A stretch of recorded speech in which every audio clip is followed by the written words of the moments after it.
card is floating here, and imagine that right next to it is a big black X floating here. So you have the card here, and you have the X there. So I'm going to take the deck of cards, and I'm going to put it through your imagined card, and I'm going to put it through your imagined X. And I'm going to put it through the imagined black X and through the card. And then I'm going to show you all the cards, and which card was the one that you chose, you can tell me, you can tell all of us. The Queen of Hearts. So let's take a look, and there's the King of Hearts, there's the Ace of Hearts, there's the Queen of Spades. The Queen of Hearts has got to be here somewhere. There's the Queen. So take the Queen of Hearts out, okay? So that's the card you picked. You could have picked any card in the deck, but I didn't push you into one. No, I didn't talk to you about this before we went on the air. Absolutely. So now turn the card over. It's the only card in the deck that has a black X printed right on it. How did you just printed right on that. Well, you know, that's the trick, and I'm sworn to secrecy. I'm not able to tell you that. But the history of this, the reason why I said a moment ago that there's an historical connection, is because the typical deck of cards actually has a connection to Jewish history. You know, the deck of cards that we play with come from the tarot deck, T-A-R-O-T. A lot of books in the bookstores about tarot decks. Now the tarot has a certain number of symbols. The number of symbols is 22. There are 22 symbols in the tarot deck, which correspond, of course, to the 22 letters of the Hebrew alphabet. So there's an historical connection between the history of our language, the Hebrew language, and the deck of cards. So that's my historical interest. Wow. But there's a theological interest that's what I want to get to. That's far more serious. Right. Now, Harold Kushner wrote a book called Why Bad Things Happen to... When Bad Things Happen to Good People. Right. And, of course, that's not the theology that classical traditional Judaism believes in. That's right. I read the book, too, and that's why I read the article in the paper, and we happen to be of like mind on that. So, so you really want to challenge that thesis, in a sense, which is I do as well. Yes. So, challenge away. Definitely. You know, When Bad Things Happen to Good People by Harold Kushner was a best-selling book that sold millions of copies around the world. And unfortunately, from my point of view, and I gather your point of view also, it represents categorically a different perspective than the perspective that the great sages throughout the generations have taught our people. That book has been a book of comfort for a lot of people, but the fact is that it does not represent the classical position. And the classical position, which is the one that has a connection to my interest in magic, is that we take the humble view. The humble view is the view that we don't see everything. Okay. We don't see everything that goes on in the world. We wonder, why did God make a world with so much suffering? Why is it that there are so many things in the world that we don't understand? Here's where the connection to my magic trick interest is. The reason why a magician is able to do a trick successfully to the audience is because the audience doesn't see everything. If you saw everything that I was doing here, you would see the trick. You would understand what is going on. Yes. But since you only see a limited piece of what I'm showing, of what's happening, you don't understand at all. It's in my mind, it's a perfect parallel to what the sages in our tradition teach about the world itself. We don't see everything that's going on.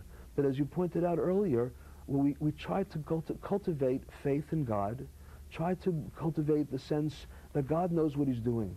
That even though we, as horrendous as it might be, we cultivate the idea, in the Talmud it says, Gamzu Latova, that everything is for the best. That we cultivate in our minds and in our hearts an attitude that in some inexplicable way everything is for the best. Of course, it's very important for me to add that the sages teach that you only say that about your own suffering. Yes. In other words, if you fall and hurt your knee, I don't say, well, everything's for the best. That'd be callous. What I do is I try to help you to relieve your suffering. But if I hurt my knee, then I can take that suffering and I can use that suffering in any way that I want. And I try to use it to think through my life and to think through in a way how it's possible that something that's negative can really in some way end up being positive. Right. Like I have, while I don't agree with the theology of God being absent from the world and not being aware of everything that happens, as Rabbi Harold Kushner writes in his book. It's easier said than done, and I have compassion for why he came to that thought as a result of some major suffering in his own life. The Almighty should just bless him. But it is harder to do it, isn't it, to maintain that faith that God really is responsible for everything, even the Holocaust, even all of the senseless killing and terrorism, and innocent people being killed just by being in the wrong place. Yes. Yeah, we're caught, it seems to me that the sages teach us that we're caught in a paradox. Rabbi Akiva, who teaches Gamzu Latova in the Talmud, Rabbi Akiva said, all is foreseen and free will is given. Well, how could it be? Either everything is foreseen or there's free will. Right. How could it be both? So we're caught in that paradox. And some of us have understood that when you encounter a paradox, it really means you're going in the right direction, not the wrong direction. Yeah. Okay. So from my point of view, from our point, we feel like we have free will. We have to do everything that we can to relieve suffering. We have to do everything that we can to improve the world, to repair the world. But at the same time that we do that, the paradox is we need to cultivate the faith that in some unexplainable way everything is for the best, that we don't understand everything, but that God knows what's going on, and that's what our faith implies. So the illusion that you create from the tricks, you're trying to teach people that the perception that God is not there is an illusion. Yeah, this topic is a very heavy, very serious topic, the topic of why is there suffering in the world and how do we deal with our own suffering.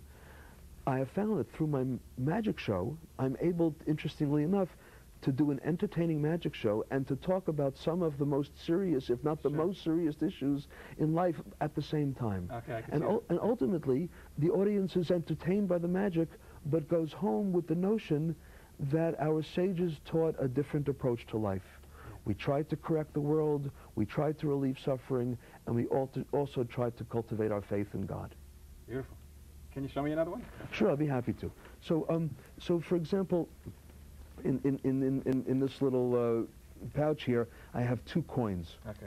And I want you to look at them but not touch them. All right. And in a moment you're going to touch them and not look at them. Okay. But there are 2 coins here. Yeah. And I hope you can see these 2 coins. And if you look at the 2, there is a difference between the 2. Sure. There are differences. Sure. So describe to me, for example, what some of the differences are. Well, the one on the right is a Kennedy dollar. Kennedy half dollar. Half dollar, all right. Yeah, it's a Kennedy half dollar. You see Kennedy on it.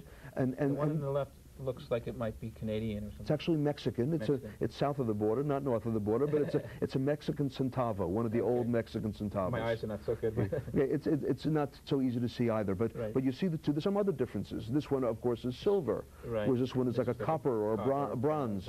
You also see that the Kennedy half is larger, and the Mexican tavo is smaller. Sure. So there's a number of differences between these tricks. Okay. So if you were to hold your hand out, hold one of your hands out, and if I were to put the 2 coins right into your hand and you close it, so now they're no longer in my hands, they're now in your hands. Okay, you feel them? So put them behind your back if you can for a moment, and now you can feel them, but you can't see them.